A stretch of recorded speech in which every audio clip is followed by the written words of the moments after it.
십계명이 무엇입니까? 십계명은 하나님께서 직접 말씀해 주신 10가지 가르침입니다. 단순히 그저 금지 명령이 아닙니다. 지난 주일부터 오늘 본문을 살펴보기 시작했습니다. 그런데 지난 시간에는 본문을 셋으로 나눈 것에서 첫째 것만 말씀드렸습니다. 오늘은 둘째 것을 말씀드리려고 합니다. 지난 시간부터 우리가 살펴보고 있는 세 가지는 이렇습니다. 첫째, 십계명의 의미. 두 번째로 의미를 말씀했습니다. 둘째 계명의 내용. 셋째, 주 하나님의 특성. 첫째입니다. 십계명의 의미. 두 번째, 지난주에 자세히 말씀드렸지만 오늘 말씀을 이해하는 데 필요하므로 다시 간단하게 십계명의 의미에 대해 말씀드립니다. 여호와 하나님께서 친히 하늘에서 내려오셔서 직접 10가지 가르침을 주신 것은 하나님께서 이스라엘 백성과 언약을 맺으시기 때문입니다. 하나님과 이스라엘이 언약을 맺으면 어떻게 됩니까? 하나님은 이스라엘의 왕이 되시는 것이고 이스라엘은 하나님의 백성이 됩니다. 이렇게 해서 하나님과 이스라엘 백성은 왕과 그의 백성으로 친밀하고 화목하게 살아가게 됩니다. 그런데 이렇게 함께 살아가려면 서로 지켜야 될, 특별히 백성들이 지켜야 할 원칙이 있습니다. 이 핵심적인 원칙 10가지를 하나님께서 가르쳐 주셨습니다. 그런데 이 10가지 가르침은 그 당시 이스라엘 백성만을 위한 것은 아닙니다. 이 가르침은 이스라엘 백성을 시작으로 해서 그 이후에 계속되는 언약을 통해서 하나님 백성이 되는 모든 사람,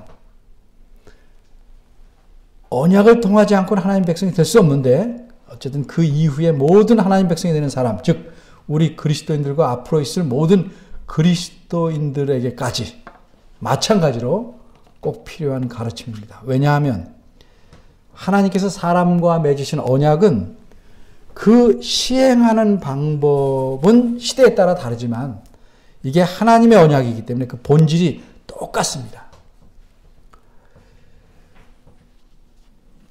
성경에 여러 언약이 나오지만 본질은 다 똑같은 하나님의 언약이기 때문에 이 언약을 통해서 하나님은 왕이요 주인이 되시는 것이고 언약을 맺은 사람은 그분의 백성이요 자녀가 되는 겁니다. 그래서 하나님의 백성이요 자녀인 자는 하나님과 친밀하고 화목하게 살아야 합니다. 그러려면 이 10가지 원칙이 언제나 필요한 겁니다. 두 번째입니다. 둘째 계명의 내용. 둘째 계명의 내용을 말씀하는 본문은 두 부분으로 나눌 수 있습니다. 앞에 부분은 4절과 5절 상반절입니다. 섬기지 말라까지입니다. 그 뒷부분은 나 여호와 너희 하나님부터 6절입니다. 이 앞부분에서는 둘째 계명 자체를 말씀합니다. 그리고 뒷부분에서는 이 둘째 계명을 말씀하신 하나님이 어떤 분이신지를 알려주는 내용입니다. 이 두 부분을 이번 주와 다음 주에 걸쳐서 차례 살펴볼 텐데 오늘은 앞부분인 4절과 5절 상반절만을 보겠습니다. 이 4절과 5절 상반절에서 핵심적인 말씀은 못하지 말라 하는 명령 3가지입니다. 그 3가지는 4절에 나오는 만들지 말라, 5절에 나오는 절하지 말라, 섬기지 말라, 이 3가지입니다. 4절을 보겠습니다. 4절은 원문에서는 만들지 말라가 처음에 나옵니다. 만들지 말라. 무엇을 만들지 말라고 말씀하는 것일까? 2가지 낱말이 나옵니다. 우리말 성경에서는 4절 앞쪽에 나온 우상, 또 하나는 뒤쪽에 나와 있는 형상입니다. 이렇게 우리말 성경에서는 앞뒤로 나누어 나오지만 원문에서는 잇따라 붙어서 나옵니다. 그래서 원문의 순서대로 직역하면 만들지 말라, 너를 위하여 우상과 온갖 모양을, 이렇게 원문은 되어 있습니다. 여기서 우상이란 새겨서 만드는 형상을 가리킵니다. 그래서 우리말 성경에서는 친절하게 잘 이해할 수 있도록 새긴 우상 이렇게 표현해 줬습니다. 그리고 형상이란 무엇인가? 사물의 모양을 본따서 거의 같거나 비슷하게 만든 물체. 이게 이제 모양입니다. 따라서 우상과 형상이라는 낱말은 두 개가 사람이 새기거나 만들어낸 온갖 물건을 가리키는 겁니다. 그런데 사람들은 어떤 목적으로 이런 물건들을 만듭니까? 우리가 5절에 나온 명령에서 알 수 있듯이 그런 물건을 만드는 목적은 그것들을 섬기거나 절하려고 만든 것입니다. 따라서 둘째 계명이란 사람이 자신을 위해서 마치 신처럼 의지하거나 섬기기 위해서 만드는 모든 물건을 금하는 말씀입니다. 만들지도 말라 이거죠. 우리말 성경에서 4절 중간에 있는 말씀을 보면 사람은 그 섬길 만한 물건을 만들기 위해서 다양한 형상을 모방합니다. 하늘에 있는 것이나 땅에 있는 것이나 물속에 있는 것이나 어떤 것이든지 자신의 의도에 맞으면 그것을 골라서 그 형상을 만들어냅니다. 예를 들면 사람의 모양, 혹은 동물, 여러 가지 동물, 식물, 해와 달, 별 등등입니다. 물론 이런 형상 자체가 신처럼 생기진 않았습니다. 그러나 사람들은 적어도 자신이 섬기려는 그 신의 특성 중에 하나 또는 여럿을 상징하기 위해서 그런 형상을 만드는 겁니다.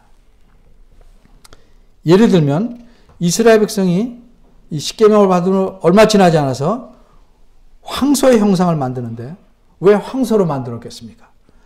신의 강한 능력을 상징하기 위해서 그렇습니다. 따라서 둘째 계명은 어떤 모양으로든지 신의 특성을 나타내서 그 신을 섬기기 위한 형상을 결단코 만들지 말라 하는 금지의 말씀입니다. 그럼 여기서 이런 질문이 생깁니다. 그럼 신처럼 섬기기 위한 형상이 아니라면 만들어도 될까? 여러분 어떻게 생각하십니까? 사람이 자신을 치장하거나 집안의 장식품으로 걸어두거나 놔두기 위해서 만드는 수공예품이나 조각품이나 예술품 등은 둘째 계명에서 금하는 물건들이 아닙니다. 그러니까 그런 물품은 만들어도 됩니다. 그런데 처음에는 장식품이나 예술품으로 만들었지만 그것을 사용하는 사람이 그것을 의지하거나 그것에 절하거나 섬기게 되면 그것은 우상이 되는 겁니다. 그렇게 되면 처음엔 그렇게 안 만들었더라도 그것은 둘째 계명을 어기는 일입니다. 예를 들어서 그리스도인이 십자가 목걸이를 합니다. 그게 나쁘냐 좋으냐 쉽게 판단할 수 있는 게 아닙니다. 자신이 그리스도임을 표현하기 위해서 십자가 목걸이 하는 것까지 좋습니다. 그리스도인이 자기를 그리스도인이라고 표현하기 위해서 불상을 여기다 달지는 않잖아요. 그죠? 그러니까 십자가를 달아서 자기가 그리스도인을 나타내는 것까지는 좋습니다. 근데 그 목걸이를 걸고 있어야 예수님께서 지켜주신다거나 안전하거나 좋은 일이 생긴다고 믿어서 그 목걸이를 의지하게 되면 아주 쉽게 말해서 의지하지 않으면 벗어놓으면 허전한 정도가 아니고 불안하면 그거는 우상을 목에 걸고 다니는 겁니다. 사람마다 다르겠죠? 자기가 잘 생각해 봐야 됩니다. 사실 정확히 말하자면 우상은 헛것입니다. 우상은 아무것도 아닙니다.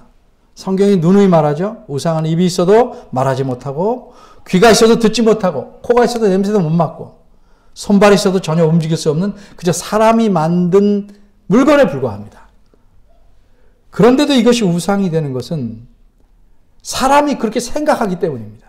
사람의 인식 때문입니다. 우상 자체가 신은 아니지만 그 신을 상징하는 형상의 신이 임할 수 있고,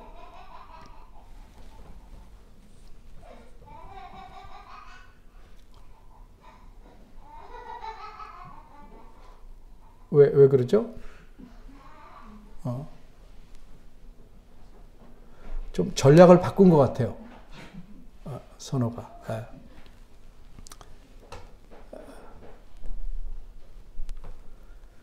그런데도 사람들은 생각하기를 그 형상의 신이 임하면 그것이 살아서 제사하는 사람의 드린 음식을 먹을 수 있다. 물론 그 나무나 돌을 먹는 게 아니라 이른바 보이지 않게 물도 마실 수 있고 노래를 듣고 향을 맡을 수도 있다고 믿었습니다.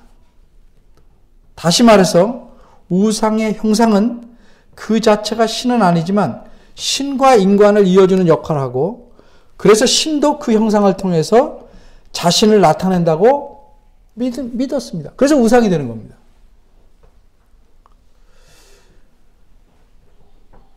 그러나 사람들이 우상의 형상이 그런 신과 이어지는 매개 역할을 한다고 믿었기 때문에 쉽게 우상에 빠져서 섬기게 되었을까? 단지 그 이유 때문에? 그렇지 않습니다. 그럼 어째서 사람들은 그렇게 우상에 쉽게 옛날에, 지금도 사실은 분석해보면 마찬가지지만 빠져들었을까요? 그 아이를 예배에 가르쳐야 되니까 문 닫는 게 중요한 게 아니고 웃지 않게 화장실에 들어가서 잘 얘기하세요. 네. 뭐가 웃은지 원인을 분석해서 해야 됩니다. 네. 예배를 가르치는 게 중요합니다. 네. 사람들을 우상에 빠져들게 하는 어떤 매력이 우상에 있었기 때문일까요? 그래서 우상의 매력에 대해서 그것이 무엇인지 살펴본 학자들의 글을 보고 그 중에 일부를 제가 간추려서 말씀드리려고 합니다.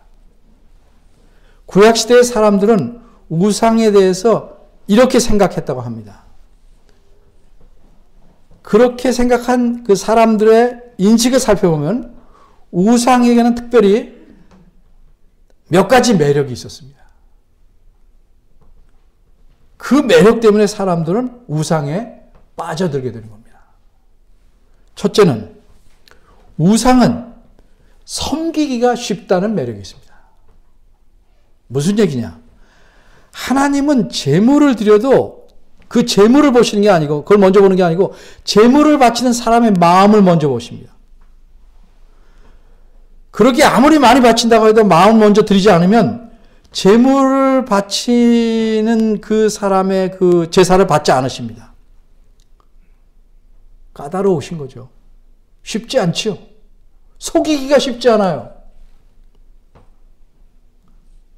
그러니까 하나님께 제물을 드리는 것은, 예물을 드리는 것은 하나님께 그렇게 드리는 자가 자기 마음을 표현하는 표시로서 드리는 겁니다. 이게 동떨어지면 안 됩니다. 게다가 하나님은 뭘 또 원하십니까? 자기 삶에서 반듯한 생활, 하나님을 섬기는 사람답게 합당한 생활을 힘쓰라고 합니다. 그렇지 않으면 제사도 받지 않겠다고 하십니다. 이사야 1장에 나오죠. 너희 손에 악행이 가득한데 내가 어찌 너희 재물을 받겠냐. 기도해도 들어주지 않겠다. 너희는 내 성전을 밟으러만 온다. 보기 싫다. 심지어 말라기에서는 이 성전을 누가 닫아버리면 좋겠다. 이렇게 말씀하십니다. 그래서 하나님을 섬기는 것은 쉽지 않습니다. 그런데 우상은 어떠냐? 제물을 드리는 자의 마음을 보지 않습니다. 엄밀히 말하면 볼 수 없죠. 우상은 뭐에만 관심이냐? 자기에게 바치는 제물에만 관심이 있습니다. 바치는 사람의 마음이 어떠하든지 어떤 삶을 살든지 관계없이 제물을 많이 바치면 우상은 어떻게 생각하는가? 자신을 잘 섬긴다고 여깁니다. 그러니 우상을 섬기는 것은 어려워요? 쉬워요? 쉽죠. 돈은 좀 들어가겠지만 쉽습니다.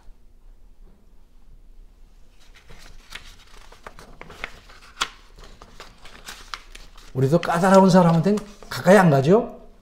내 마음대로 할 수 있는 쉬운 사람한테 다가가잖아요. 교회도 그렇죠.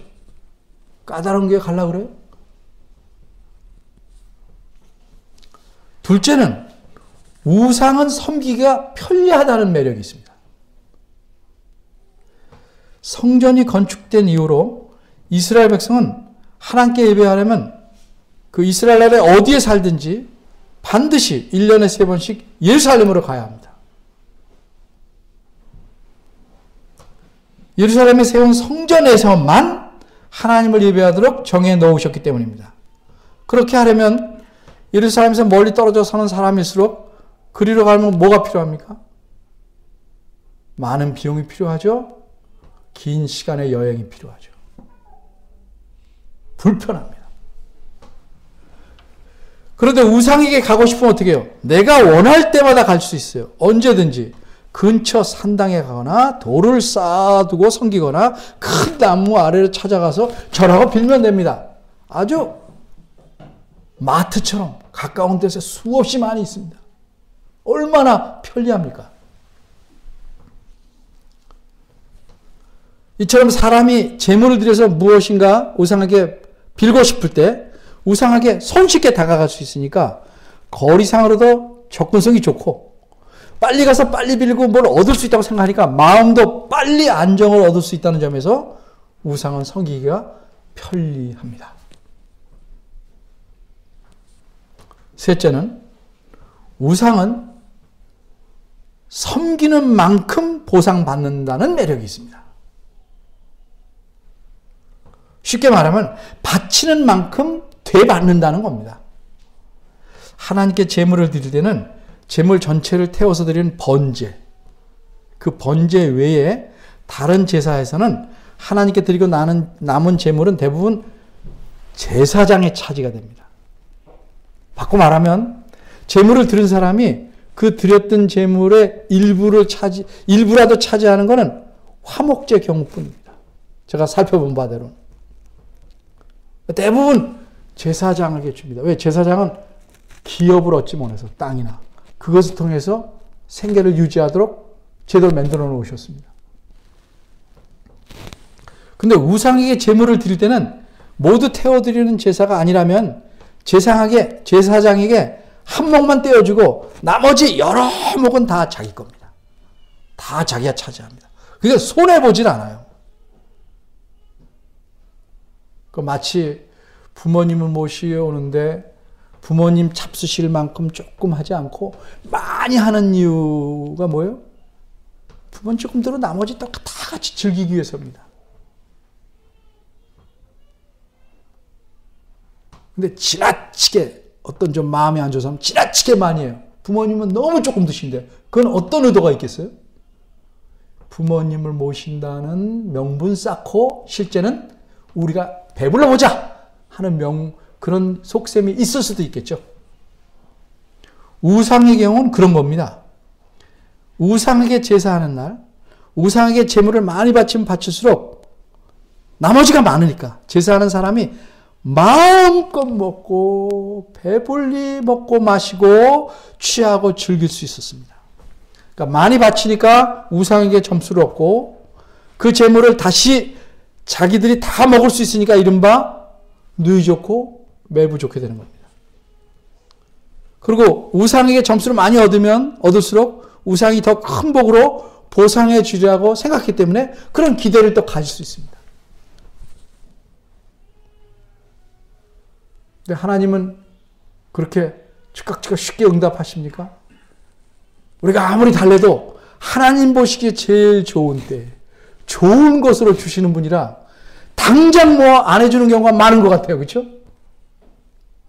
불편해. 바로바로 안 해주셔. 뭐 넣으면 바로 나와야 되는데 안 돼. 그러니까 우상이 편한 겁니다. 매력이 있는 겁니다. 하나 더 말씀하겠습니다. 우상을 섬기면 욕정을 채울 수 있다는 점이 매력입니다. 무슨 얘기냐? 하나님을 예배하는 성전에는 누가 있었죠? 제사장들이 있었습니다. 그 사람들은 성전에서 하나님의 백성들이 가져오는 제물을 받아서 그 제물을 백성들이 죽입니다. 직접 죽입니다.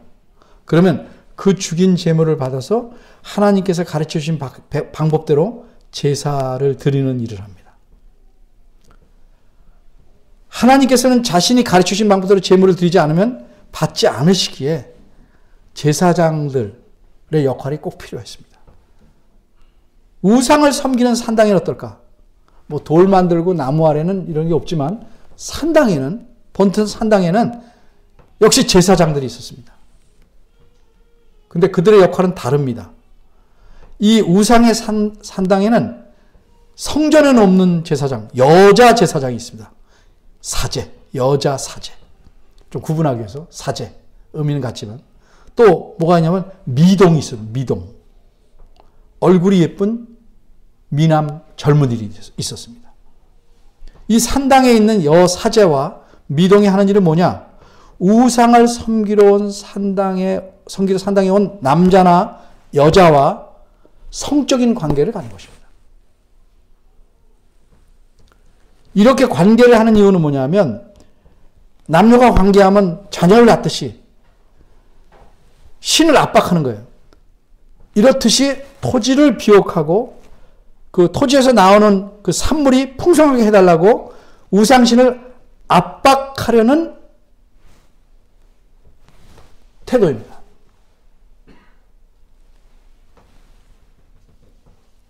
그런데 이런 성관계를 제사 의식으로 정해놨기 때문에 거기서 그런 짓을 하는 것은 누구도 부도덕하다고 비난할 수 없게 만들었습니다. 그러니까 어떻게 돼요? 제사라는 명분으로 사람들은 뭐래요? 자신의 욕정을 채웠던 것입니다. 욕정을 채우고 싶은 사람은 얼마나 좋았겠습니까?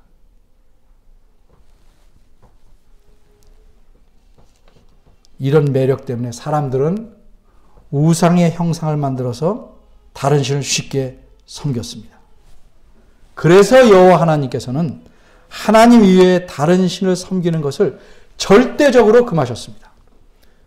다른 신을 섬기지 말라. 이것이 첫째 계명의 가르침입니다. 이렇게 다른 신을 섬기는 것을 금하셨다는 건 뭐예요? 다른 신을 섬기려면 우상의 형상을 만들어야 하나 반드시요. 이렇게 절대 금하셨다는 것은 우상의 형상을 만들거나 그것들에게 절하거나 섬기지 말라는 의미를 당연히 포함하고 있는 것입니다. 그런데 둘째 계명을 보면 우상의 형상을 만들거나 절하거나 섬기지 말라고 역시 또 말씀합니다. 그럼 둘째 계명은 첫째 계명을 반복해서 가르치는 건데 좀 표현을 바꿔서 가르친 건가? 라고 생각할 수 있어요. 아닙니다. 둘째 계명은 다른 신을 섬기는 도구인 그 우상의 형상들에 대해 말씀하는 것이 아닙니다.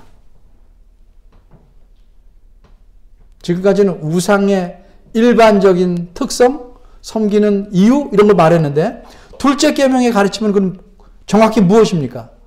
이 가르침은 하나님의 백성이 여호와 하나님을 섬길 때 어떻게 해야 하는지에 대해 말씀한 겁니다. 그 둘째 계명은 한마디로 하나님의 백성이 하나님을 섬기는 방법을 가르쳐 주신 겁니다. 다시 말하자면 이것은 하나님의 백성이 하나님을 섬길 때는 우상을 섬기듯 그렇게 섬겨서는 절대 안 된다. 이렇게 가르친 겁니다. 사람은요, 일반적으로 좋은 일을 할 때도, 뭐 남에게 선물하든지 뭐 할 때도 상대방이 원하는 방식보다는 내가 좋아하는 방식으로 하려는 경향이 강합니다. 상대방은 조그만 선물로도 만족하겠다는데 주는 사람은 자기가 만족하지 않으니까 큰 선물을 주려고 합니다. 그리고 선물이니까 받으라고 강요합니다. 그렇죠?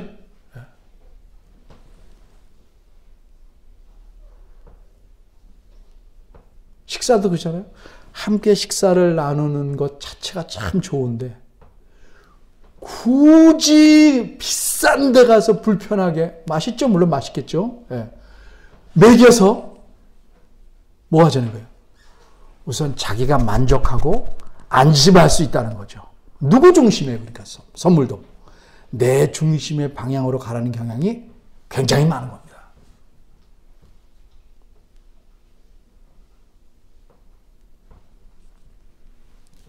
그러기에 하나님을 섬길 때도 이스라엘 백성이 그렇게 할 수 있어요. 더군다나 이 사람들은 뭘 배웠어요? 2달 전까지 애굽에 있었는데 거기서 보고 배운 바대로 하나님을 섬기려고 할 겁니다. 그렇게 하지 말라는 겁니다.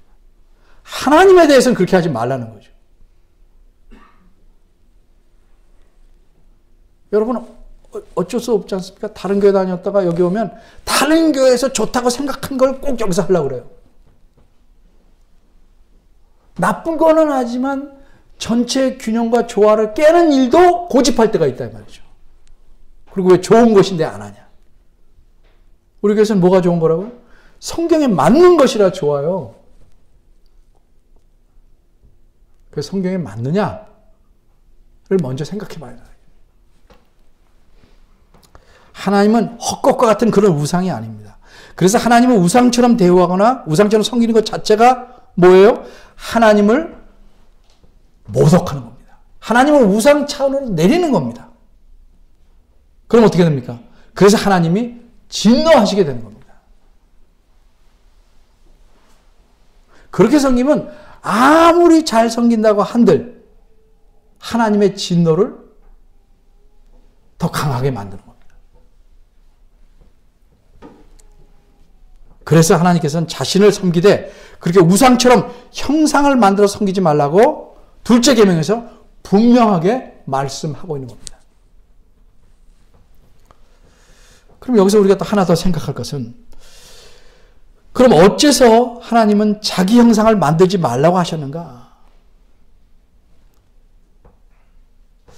그 신의 형상을 만들어서 그 신을 섬기면 좀 생동감이 있고 실감 나서 잘 섬길 수 있지 않을까라고 사람들은 생각할 수 있어요. 근데 하나님은 그렇게 자기를 섬기는 걸 싫어하십니다. 그래서 하나님께서 자신의 형상을 만들어 섬기지 않아야 될 이유를 말씀해 주셨습니다. 오늘 본문에는 나와 있지 않지만 이 가르침을 이스라엘 백성과 함께 받았고 또 하나님과 직접 만나서 하나님의 뜻과 가르침을 더욱 분명하게 바르게 알게 된 모세가 훗날 이들의 자손들이 가나안 땅에 들어가기 직전에 말씀하신 내용에서 하나님께서 형상을 만들지 못하게 하신 이유를 알려줍니다. 신명기 4장 15절입니다. 이렇게 말씀합니다. 여호와께서 호렙산, 호렙산은 시내산의 다른 이름입니다. 호렙산 화염 중에서, 불꽃 가운데 임하셨죠? 네. 화염 중에서 너희에게 말씀하시던 날에 너희가 아무 형상도 보지 못하였은즉 너희는 깊이 삼가라. 이게 무슨 뜻입니까? 우리 출애굽기 19장 20절에서 보는 바대로 하나님께서 시내산 꼭대기에 내려오셨죠? 이어서 하나님께서 친히 십계명을 백성들에게 말씀하셨어요. 이 사실을 지금 신명기 4장 15절에서 설명한 겁니다. 그럼 하나님의 형상을 결코 만들지 말라는 이유는 뭘까? 신명기 4장 15절과 16절을 원문의 순서대로 직역하면 우리말 성경보다 그 이유가 훨씬 분명하게 드러납니다. 원문의 순서대로 제가 직역해 보겠습니다. 4장 15절은 이렇게 시작합니다. 너희는 스스로 매우 조심하라. 스스로 부패해서 너희를 위하여 어떤 형상이든지 만들지 않도록 조심하라 이거예요. 왜냐하면 여호와께서 호렙산 불 가운데서 너희에게 말씀하신 날에 너희가 어떤 모양도 보지 못했기 때문이다. 자, 무슨 뜻입니까? 하나님은 눈에 보이는 형상이나 모양이 없으니까 그런 형상을 만들지 말라는 뜻입니다. 쉬운 예를 들어보겠습니다. 그래도 만들면 어떨까? 쉬운 예를 들어볼게요. 누가 내 얼굴을 그려준다고 해요. 그래서 그려왔는데 아무리 봐도 내 얼굴이 아니야. 그러면 내 얼굴이라고 걸어두겠어요? 더군다나 비슷할 정도도 아니고 상상대로 얼굴을 그려놓으면 내 얼굴 아니죠. 근데 계속 당신 닮았다고 우기면 그 기분 나쁘죠. 이처럼 내 얼굴이 있는데도 다르게 그리면 내 얼굴이 아닌데 자기가 잘 그렸고 정성을 다했으니까 이게 내 얼굴이다 이렇게 하면 여러분 어떻겠습니까? 그 용납하겠습니까? 받긴 받지만 뭐 버리든지 어떻게 처박이로 붙여 용납을 안 하는 거죠. 그런데 하물며 아예 형상이나 모습이 없으신 하나님을 어떤 형상이나 모양으로 나타난다면 그 맞게 하는 것일까요? 그렇게 그린다면 그건 사람의 상상에서 자기 상상력에서 나온 것에 불과합니다. 그렇게 한 것은 하나님을 나타낼 수 없습니다. 없으신 걸 만들어내니까 그건 하나님이 아닙니다. 근데 그렇게 만들어 놓고 이걸 하나님이라고 섬긴다면 하나님은 어떻게 생각하시겠습니까? 하나님 말씀하는 거예요. 나는 형상이 없다. 모양도 없다. 그러니까 나를 섬길 때 무슨 모양이나 형상을 만들려고 시도조차 하지 말라.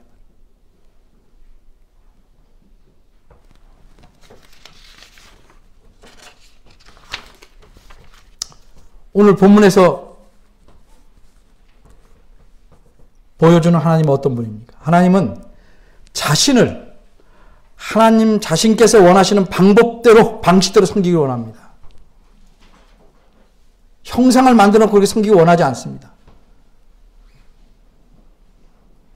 하나님 말씀에 따라 섬기기를 원합니다.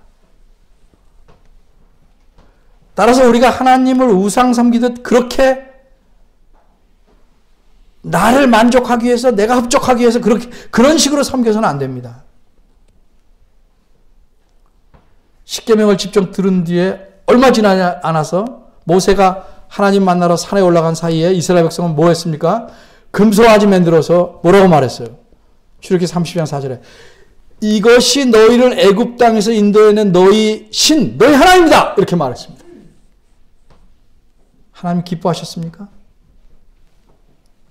이 둘째 계명의 가르침이 아직 귀에 쟁쟁할 터인데도 이들은 여호와 하나님을 금송아지 형상으로 만들었습니다. 왜 그렇습니까?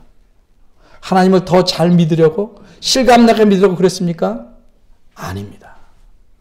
그렇게 하는 이유를 성경 자체가 알려줍니다.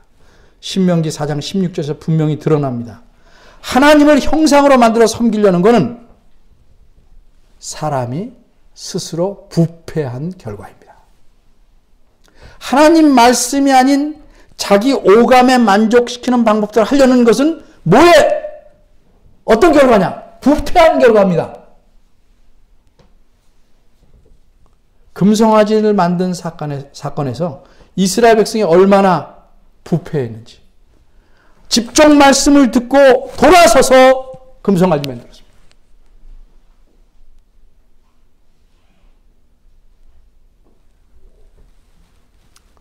그럼 우리는 하나님을 어떻게 섬겨야 하겠습니까?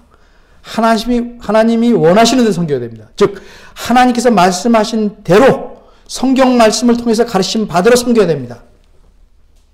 그런데 성경을 읽지 않는 그리스도인들이 적지 않습니다. 읽어도 장수만 채웁니다. 내용을 반드시 알아서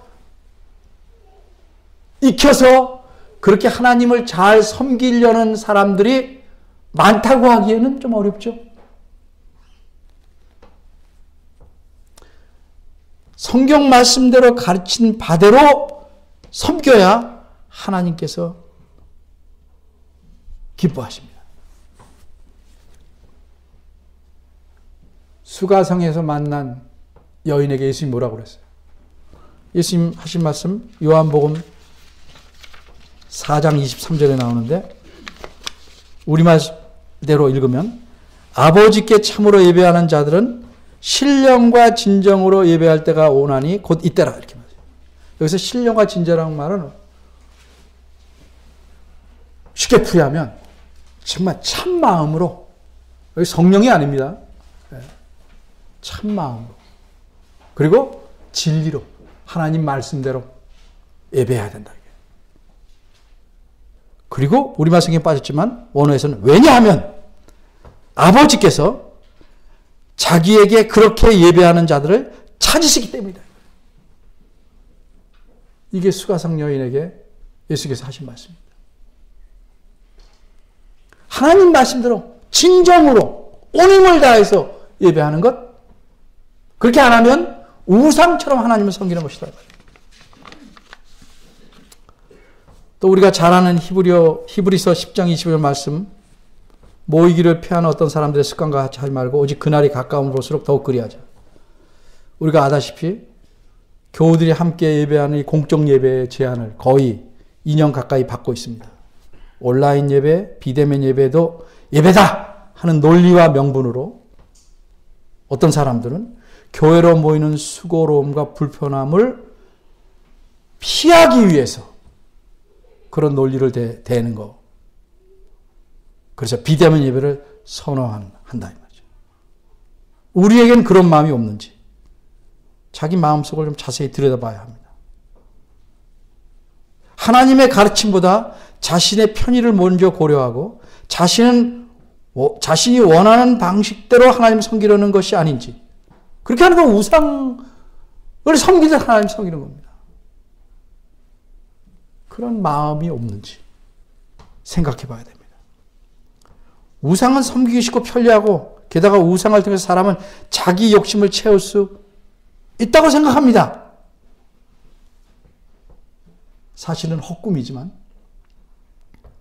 그러나 하나님을 그렇게 내 방식대로 섬기려는 것, 그건 하나님을 우상 취급하는 것이고 그분을 모독하는 겁니다. 하나님은 언약을 통해서 우리의 왕이 되셨습니다. 내가 원하는 방식대로 왕을 섬겨서는 안 됩니다. 왕의 말씀에 따라 왕이신 하나님을 섬겨야 합니다.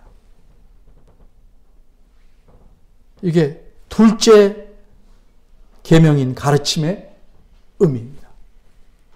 어떤 마음으로 우리가 하나님을 예배하고 우리 삶 속에서 어떤 태도로 하나님을 섬기는지 깊이 생각해 봐야 할 것입니다.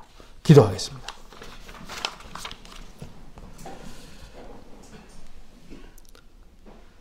우리의 왕이신 참으로 위대하고 자비로우신 하나님, 수없이 잘못하고 우리 욕심대로 행하지만 우리를 버리지 아니하시고 끝까지 참으시고 가르쳐 주시고 깨닫게 하심을 감사드립니다.